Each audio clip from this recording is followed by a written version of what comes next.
Imagine a land squeezed between two great rivers, where marshlands meet rolling hills, where the Atlantic crashes against barrier islands, and where the fate of nations would be decided in frozen fields and burning towns. This is a place that has always been caught between larger forces, geographically positioned between two major cities, politically torn between competing interests, economically connected to markets beyond its borders. Yet this small territory has shaped American history far beyond what its size would suggest, serving as battlefield, industrial powerhouse, suburban laboratory, and cultural crossroads all at once. Long before European ships appeared on the horizon, this land was home to the Lenape people, whose name translates roughly as the people or original people. For at least 10,000 years, perhaps much longer, they inhabited the river valleys, coastal plains, and forested hills of this region. The Lenape were not a single unified nation, but rather multiple bands and communities sharing linguistic and cultural connections while maintaining distinct identities and territories. They spoke dialects of the Algonquian language family and organized themselves into three main groups based on geography and clan affiliations: the Munsee in the northern regions, the Unami in the central areas, and the Unalachtigo along the southern coasts.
The Dutch claimed the territory as part of New Netherland, establishing trading posts and eventually settlements. The Dutch West India Company, granted a trade monopoly, sought profits from the fur trade that was enriching French and English competitors to the north and south. In 1624, the first Dutch settlers arrived, establishing Fort Orange, later Albany, on the Hudson River, and beginning a colonial presence that would transform everything. Dutch settlement patterns differed from English colonies. The patroon system granted enormous estates to wealthy investors who recruited tenant farmers, creating a quasi-feudal arrangement. Patroons like Michael Powell received vast tracts on the western shore of the Hudson, land the Dutch purchased from Lenape leaders in transactions that represented fundamentally different understandings of land ownership. The Lenape understood these exchanges as agreements to share land use, while the Dutch believed they'd purchased exclusive ownership. This miscommunication would have devastating consequences. Conflicts erupted almost immediately. Kieft's War, named after Dutch director Willem Kieft, began in 1643 when Dutch soldiers massacred Lenape refugees who had sought protection from rival indigenous groups. The Pavonia Massacre, as it became known, saw soldiers killing men, women, and children in their sleep, bringing heads back to New Amsterdam where they were kicked through the streets like footballs. The brutality shocked even some Dutch colonists. But it set a pattern of violence that would characterize Dutch-Lenape relations. Lenape communities retaliated, attacking Dutch settlements and nearly destroying the colony. Only the intervention of English settlers from Connecticut, who had experience fighting indigenous peoples, saved New Netherland from complete destruction. The peace that followed was temporary and tenuous. Dutch settlements slowly expanded, but the colony never prospered as its sponsors hoped. Poor governance, inadequate investment, and constant conflict with indigenous peoples limited growth. The population remained small and diverse. Dutch, Walloons, Germans, Scandinavians, Jews, and enslaved Africans all lived in New Amsterdam, creating a polyglot society unusual for its time. English conquest came in 1664 when 4 warships sailed into New Amsterdam's harbor and demanded surrender. Director Peter Stuyvesant wanted to fight, but the colonists refused to support him, recognizing they couldn't win.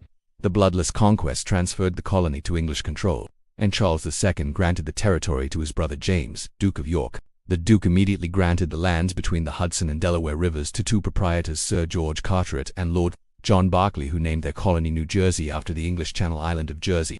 The proprietors hoped to profit by attracting settlers through generous land terms and religious toleration.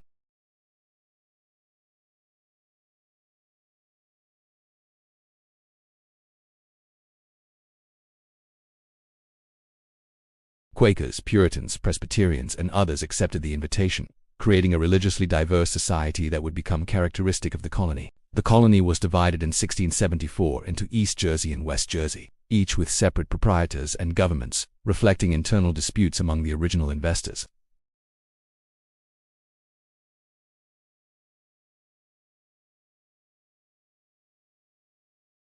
West Jersey, with better access to Philadelphia, oriented toward Pennsylvania. This geographic and economic division between North and South would persist throughout the colony as history and into statehood. The Lenape, increasingly displaced and decimated by European diseases, continued to lose ground. Land purchases, often conducted through intimidation or alcohol-fueled negotiations with leaders who lacked authority to sell, transferred territory to colonial control. Missionaries attempted conversions, creating praying towns of Christian Indians who adopted European practices. Some Lenape accepted Christianity in European ways, recognizing that adaptation might ensure survival. Others resisted, maintaining traditional practices while retreating westward from expanding settlements. By 1702, the proprietors, unable to govern effectively or profit from their investment, surrendered their governing rights to the crown. The 2 colonies reunited as a single royal colony, though they remained administratively linked to New York with a shared governor until 1738. This arrangement reflected the colony as secondary status, a small territory between more important neighbors. The colony's economy developed around agriculture and trade. The rich soils of the central region supported wheat farming that earned the area the nickname breadbasket of the Revolution. Iron mining and smelting emerged as important industries, with bog iron found in southern forests providing raw material for furnaces that produced tools, cookware, and eventually weapons. Port towns like Perth Amboy and Burlington competed for trade, though neither could rival New York or Philadelphia. Slavery existed throughout the colonial period, though it never became as central to the economy as in southern colonies. By the mid-18th century, the colony had one of the highest percentages of enslaved people in the northern colonies. Enslaved Africans worked on farms, in iron furnaces, in households, and on the docks. They lived under brutal conditions with few legal protections, their labor enriching masters who simultaneously claimed to value liberty and natural rights. Tensions with Britain gradually increased through the mid-18th century. The French and Indian War brought increased British military presence and taxation to pay war debts. The Stamp Act, the Townshend Acts, and other revenue measures sparked opposition. While the colony didn't experience the dramatic protests of Massachusetts, resistance grew as colonists resented taxation without representation and British interference in colonial governance. The Revolutionary War transformed the colony into a battlefield. Its geographic position between British-occupied New York and the revolutionary capital of Philadelphia meant armies constantly moved through its territory. George Washington and the Continental Army spent more time in this colony than any other, fighting battles and enduring winters that tested the Revolution's survival. The winter of 1776 to 1777 saw the war's darkest moment and its most famous victory. After defeats in New York, Washington's army retreated across the colony with British forces pursuing. By December, the Continental Army was collapsing, enlistments expiring, soldiers deserting, supplies exhausted, morale shattered. British and Hessian forces occupied Trenton and prepared for winter quarters. Confident the rebellion was finished, Washington gambled everything on a desperate attack. On Christmas night, 1776, his army crossed the ice-choked Delaware River in a howling snowstorm. The crossing itself was nearly impossible, boats navigating through ice floes in darkness, horses and artillery loaded and unloaded, soldiers shivering in wet clothes. They marched through snow to Trenton, surprising Hessian forces who surrendered after brief resistance. The victory was small militarily but enormous psychologically, proving the Continental Army could still fight and inspiring soldiers to continue the struggle. Days later, Washington struck again at Princeton, defeating British forces and capturing supplies. These victories didn't win the war but kept hope alive when defeat seemed certain. They established Washington's reputation as a leader who wouldn't quit regardless of circumstances. The war continued for years with the colony serving as constant battleground.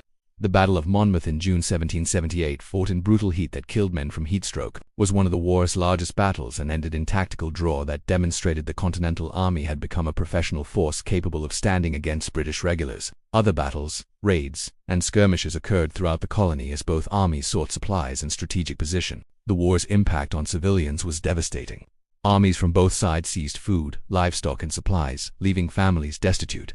The colony became divided between patriots supporting independence, loyalists supporting the crown, and those trying to remain neutral and survive. Violence between these factions sometimes exceeded violence between armies. Loyalist homes were burned, families driven out, property confiscated.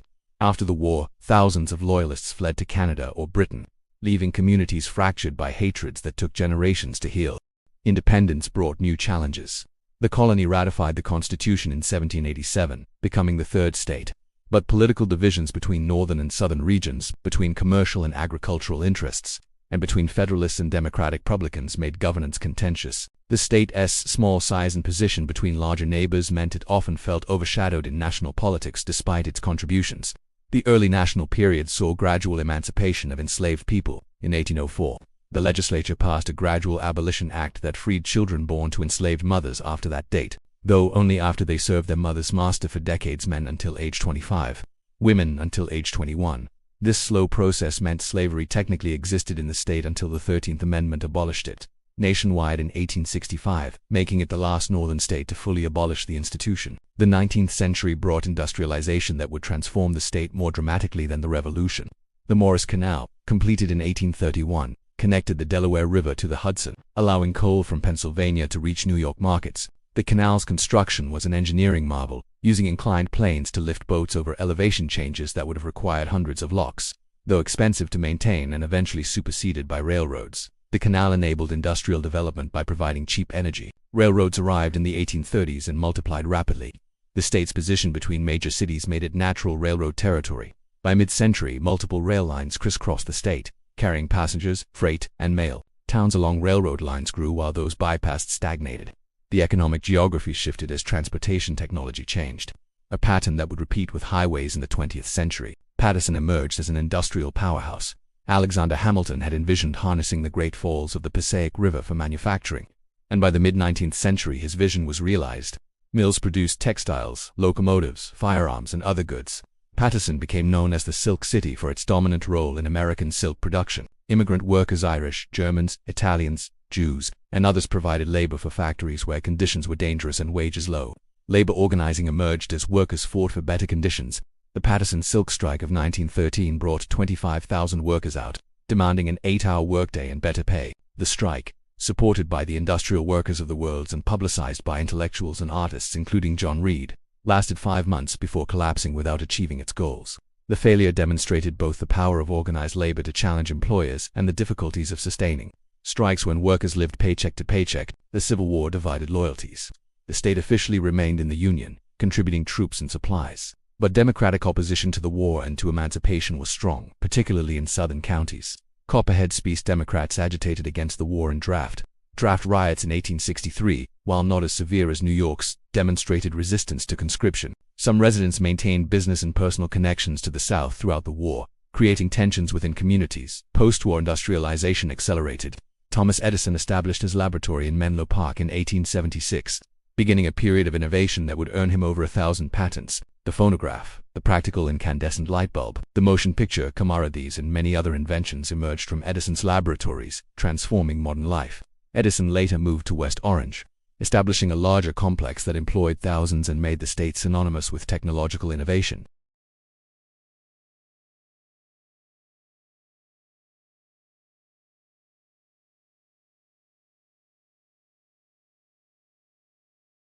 Eastern European Jews fled persecution and established communities and cities throughout the state. Each group faced discrimination and nativism from earlier arrivals who viewed them as threats to wages and American culture.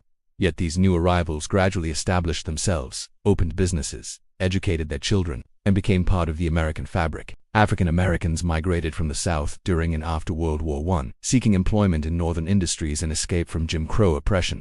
They found work but also faced discrimination in housing, employment, and daily life. Segregation, while not legally mandated as in the South, was enforced through private discrimination, restrictive covenants, and violence. Black communities established churches, businesses, and social organizations that provided support and fought for civil rights. World War I brought industrial boom as factories produced war materials.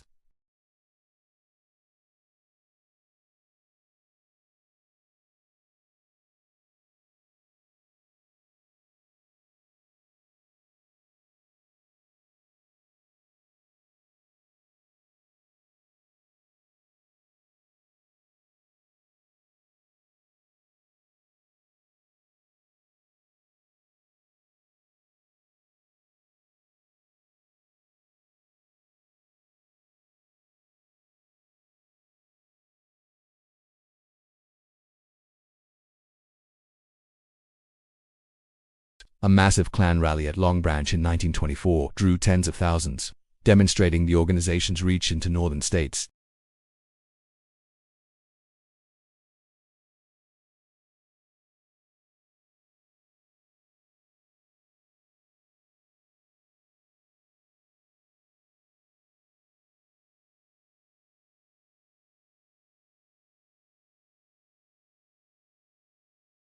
Shipyards worked around the clock building naval vessels. Factories produced everything from uniforms to munitions. Fort Dix and other military installations trained hundreds of thousands of soldiers. Women again entered industrial work, demonstrating capabilities that challenged gender assumptions. The state's strategic position and industrial capacity made it vital to the war effort.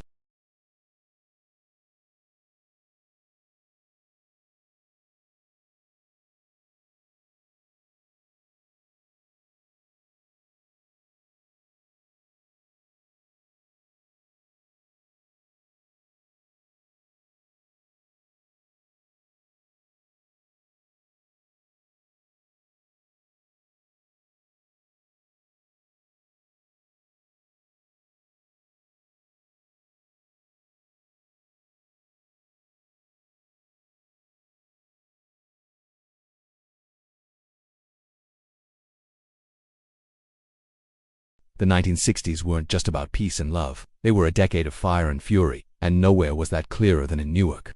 In the summer of '67, years of frustration over discrimination and police brutality boiled over. What started with an arrest became 6 days of rebellion. When the smoke cleared, 26 people were dead, and the National Guard had occupied an American city with tanks. It was a turning point, accelerating the economic decline that would haunt Newark for decades. The environment was in crisis too. The Passaic River, choked with industrial pollution, literally caught on fire. The waters of Raritan Bay became so toxic that fishing was a gamble with your health. And we can't forget the radium girls, young women who painted watch dials with glowing paint, slowly poisoned by the radioactive material their employers knew was dangerous. The state became a punchline for environmental disaster, even as its natural beauty persisted in places like the Pine Barrens and the shore. As we moved into the 70s and 80s, the economic engine started to sputter. The factories that built the state's prosperity began closing down, moving away in search of cheaper labor. Cities that once thrived on manufacturing faced a new reality of unemployment and poverty. In a desperate bid to save itself, Atlantic City rolled the dice on casino gambling in 1976. The first casino opened 2 years later, promising a jackpot of jobs and renewal. But the promise was a mirage. Gleaming casino towers rose up, casting long shadows over the struggling neighborhoods right next door. The casinos got rich, but the city itself was largely left behind. The 90s brought a comeback, at least for some. Industries like pharmaceuticals, telecom, and finance boomed. New Jersey's educated workforce and prime location attracted major companies, and shiny new office parks popped up across the suburbs. But this new prosperity wasn't shared equally. While the suburbs flourished, many of our cities were still fighting to recover. Then came the morning of September 11, 2001. The tragedy hit New Jersey with devastating force. So many of our friends and neighbors worked in the World Trade Center. We lost over 700 people, a loss second only to New York. The economic and emotional shockwaves were felt in every corner of the state for years to come. Just as we were finding our footing, the 2008 financial crisis hit, and it hit hard. Our deep ties to Wall Street meant massive job losses and plummeting state revenues. Foreclosure signs became a common sight as families lost their homes. Then, in 2012, came a different kind of storm, Hurricane Sandy. It was a brutal wake-up call to the reality of climate change. The storm surge obliterated coastal communities, wiping away homes, businesses, and boardwalks that had stood for generations. The recovery was long, and for many, the scars remain. Through all this, our state has battled a reputation for political corruption, a stereotype that often overshadows the incredible resilience and innovation happening here. Our pharma and biotech industries are at the forefront of medical science. Our universities are global leaders in research. Our arts scenes are vibrant and alive. And our people, from every corner of the globe, have built a rich tapestry of cultures and communities. Today, we face modern challenges. Our infrastructure needs a massive overhaul. Property taxes are a heavy burden. Affordable housing is a constant struggle, and the gap between the wealthy and the poor continues to grow. But our strengths are just as real. Our location is still our greatest asset. Our diversity is our power. And the spirit of the people here is unbreakable. This is the real story of New Jersey. It's not about the jokes or the stereotypes. It's about millions of people building lives, raising families, and creating a future in a small state with an outsized history and an undeniable importance to the American story. Thanks for watching.